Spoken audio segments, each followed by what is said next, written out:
sholli ala sayyidina Muhammad wa ala ali sayyidina Muhammad. Allahumma sholli wa sallim barik ala Muhammad. Baik, langsung kepada Buya. Terima kasih Buya. Saya mau bertanya mengenai gumoh bayi. Ya. Saya punya anak umur 2 bulan dan kadang-kadang anak saya itu gumoh di mohon maaf payudara di ibunya.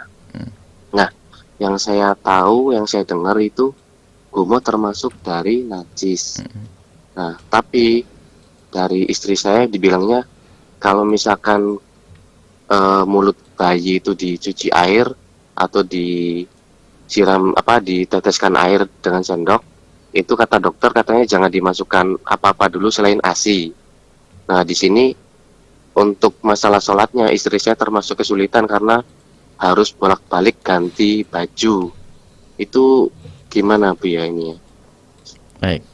Penjelasannya. Baik, Ada lagi? cukup. Ya, cukup. Baik, terima kasih kepada sahabat Ayah. Baik, langsung ya dijawab ya. Baik, bismillah. Yang pertama adalah gumoh adalah termasuk bentuk muntahan.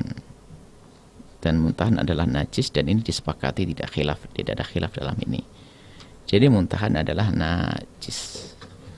Kemudian mulut bayi itu adalah najis karena keluar muntahan.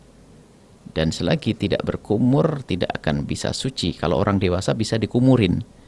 Tapi kalau anak kecil suruh kumur nggak bisa, maka para ulama menjelaskan masukkan ke mulutnya air yang suci dan mensucikan. Maksudnya air kemasan Anda masukkan sendok 2 sendok, selesai mulutnya jadi suci.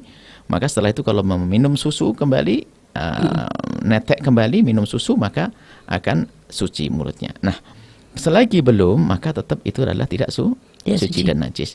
Kemudian jika permasalahan istri Anda, subhanallah, sholat 5 waktu dalam sehari. Kami kira selamat 5 waktu dalam sehari, jadi mungkin harus punya baju khusus dan diniati untuk jihad dan ibadah. Punya baju khusus untuk nyusui. Jadi kemudian setelah itu kalau setiap mau sholat ke kamar mandi tinggal menukar bajunya saja. Dan tidak perlu mandi, yang dibasuh hanya wilayah yang terkena najis saja, nggak usah. Jadi cukup dibasuh di wilayah yang terkena najis saja yang dibijum anaknya, selesai. Jadi jangan dipersulit, tapi juga jangan sampai kita salah ya. Dan mudah sebetulnya. Bajunya baju spesial. Dan buat saja, karena ada sebagian tidak semua baju bisa untuk nyusui kan. Ada spare baju yang ada sletingnya depan atau bagaimana bukanya gampang. Ada baju yang tidak bisa. Jadi yang sleting banyak itu sudah itu saja dipakai nyusui. Nanti setelah sholat dipakai lagi. Jadi kalau sholat ke kamar mandi tidak harus Anda mandi. Jadi kalau merasa berat sholatnya cuma 5 waktu, pagi, subuh sekali 2 rakaat ya.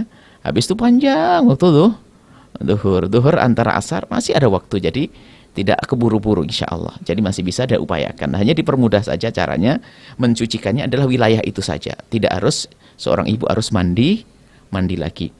Cuma itu kalau memang tidak bisa diberi air minum tadi, kalau kata dokter mungkin demi kesehatan apa mungkin punya penyakit dan sebagainya. Akan tapi selama ini biasa-biasa saja, setiap bayi setelah gumoh dikasih air putih juga biasa. Tapi kalau dokter harus percaya, karena mungkin yang lebih tahu kondisi anak Anda, dengar dokter. Dan mohon maaf, payudaranya menjadi najis, tinggal nanti kalau mandi, kalau mau sholat disucikan wilayah itu saja, nggak harus mandi.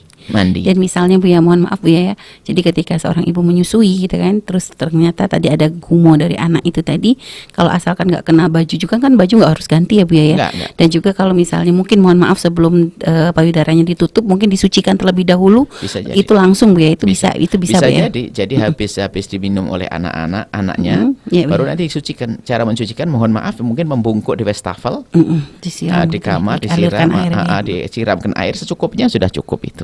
Jadi baru nanti ditutup, jadi sehingga tidak perlu harus ganti baju. Atau kalau memang bisa dikasih pembatas saja yang sifatnya tidak akan nyampe ke baju. Apakah tisu yang tebal sehingga keringnya ke tisu. Sebab kering dengan kering tidak akan memindah najis. Baru nanti setelah ke kamar mandi baru disucikan. Sebab kalau payudara suci dan bajunya juga suci adalah tidak najis. Tapi mungkin karena payudara ada susunya mungkin bisa basah. Maka kalau basah berarti najis. kalau sampai Bukan kena. susunya yang najis, tapi basahan susunya kena wilayah yang terkena najis, maka wilayah tersebut menjadi najis yang berpindah ke tempat lain. Kena lain. Seperti itu.